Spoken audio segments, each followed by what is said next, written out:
அன்பார்ந்த வாக்காளர் பெருமக்களே, விளம்பரங்களை நம்பி ஏமாந்த என் அருமை திந்திய உறவுகளே, உங்கள் அனைவருக்கும் என் வணக்கம்.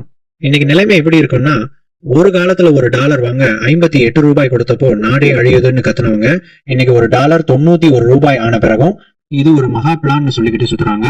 நம்ம ஊர்ல ஒரு பழமொழி சொல்லுவாங்க, அகல உழுவதை விட ஆழ உழுவது மேல்னு. ஆனா இவங்க அகலமா எதையும் ஊழல, வெறும் அகலமா விளம்பரம் மட்டும்தான் பண்றாங்க. நம்ம நிதி அமைச்சர் சொல்றாங்க டாலர் தான் வலுவாகுதுன்னு. இது எப்படி இருக்குன்னா, ஒரு டாக்டர் கிட்ட நோயாளி போய் ஏன் டாக்டர் உடம்பு குறையுதுன்னு கேட்டா, உடம்பு குறையல, நீங்க போட்டிருக்கிற சட்டை தான் பெருசாகுதுன்னு சொல்ற மாதிரி இருக்கு. ரூபாயோட மதிப்பு 91 தொட்டது இந்த அரசின் திறமைக்கு கிடைச்ச பெருமை. பொருளாதாரத்தை படிக்காம வெறும் கேமரா முன்னாடி போஸ் கொடுத்துக்கிட்டு இருந்தா ரூபாய் மதிப்பு பாதாளத்துக்கு தான் போகும். ஏன்னா உலக சந்தையில மார்க்கெட்டிங் வேலை செய்யாது, நிதர்சனமான புள்ளி விவரங்கள் தான் வேலை செய்யும். இங்கதான் நம்ம சிந்திக்கணும். ஒரு விமானத்தை ஓட்டணும்னா கூட அதுக்கு முறையா படிச்ச பைலட் வேணும். ஆனா 140 கோடி மக்கள் இருக்கிற ஒரு நாட்டோட பொருளாதாரத்தை ஓட்ட முறையான படிப்பும் தொலைநோக்கு பார்வையும் வேண்டாமா? நம்ம ராகுல் காந்தி அவர்களை பற்றி இவ்வளவு காலம் ஒரு பிம்பத்தை உருவாக்கினாங்க. ஆனா அவர் பேசும் ஒவ்வொரு வார்த்தையிலும் ஒரு தெளிவு இருக்கு. அவர் அன்னைக்கு சொன்னாரு கொரோனா வரும் ஜாக்கிரதைன்னு, அப்ப கிண்டல் பண்ணாங்க.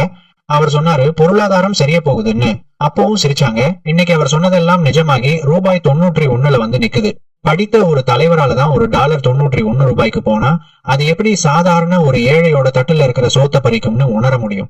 கேம்பிரிட்ஜ் பல்கலைக்கழகத்துல படிச்ச ஒருத்தருக்கு தான் தெரியும் சர்வதேச வர்த்தகத்துல எப்படி டீல் பண்ணணும், அமெரிக்காவோட வரி விதிப்பை எப்படி தடுத்து நிறுத்தணும்னு. வெறும் வாய் வார்த்தையில விஸ்வகுருன்னு சொல்லிக்கிட்டு இருந்தா பசி அடங்காது. படிச்சவன் சூதும் வாதும் பண்ண மாட்டான். ராகுல் காந்தி போன்ற ஒரு படித்த நேர்மையான தலைமை இந்தியாவுக்கு வந்தாதான் இந்த ரூபாய் மதிப்பு வீழ்ச்சிக்கு ஒரு முற்றுப்புள்ளி வைக்க முடியும்.